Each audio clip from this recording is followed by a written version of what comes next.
Hello friend, এখন আপনারা আমার হাতে যে ওষুধটি দেখছেন এই ওষুধটির নাম হলো ডক্স এসএল। এই ওষুধটি বানায় ডক্টর রেড্ডি কোম্পানি।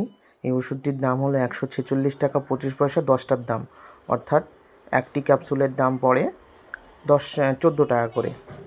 এই ওষুধটার ভিতরে কম্পোজিশন হিসাবে থাকে ডক্সিসাইক্লিন 100 মিলিগ্রাম আর lactic acid bacillus 5 billion spores. এটি একটি কম্বিনেশন ওষুধ।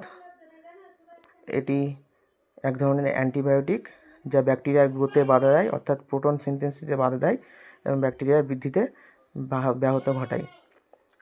এই ওষুধটি নানা রকম ব্যাকটেরিয়াল ইনফেকশনে কাজে লাগে, যেমন ইউটিআই, ইউরিনারি ট্র্যাক্ট ইনফেকশন, বোন অ্যান্ড সফট টিস্যু ইনফেকশন, এছাড়াও সেক্সুয়ালি ট্রান্সমিটেড ইনফেকশন এবং পেটেরও বিভিন্ন ইনফেকশানেও খুব কাজে লাগে, গলার বিভিন্ন রকম ইনফেকশান।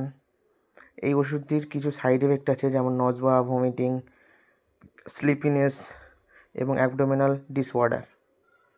অনেক সময় এটি ডায়রিয়ার পেশেন্টকেও দেওয়া হয়, কারণ এতে ল্যাকটিক অ্যাসিড ব্যাসিলাস থাকে, যা পেটের জন্য খুব ভালো। এই ওষুধটি আমাদের ডক্টরের পরামর্শতেই খাওয়া উচিত। ডাক্তারের প্রেসক্রিপশন ছাড়া এই ওষুধটি নিজে থেকে খাওয়া উচিত না, এবং কোনো অসুখের কারণে যদি ডক্টর এই ওষুধটি প্রেসক্রিপশন করে তাহলে পুরো ডোজটা কমপ্লিট করে খাওয়া উচিত। যদি দেখেন যে না, দুটো ওষুধ খাওয়ার পরে আপনার অসুখ সেরে গেছে, তবুও পুরো ডোজটা কমপ্লিট করে খাওয়া উচিত।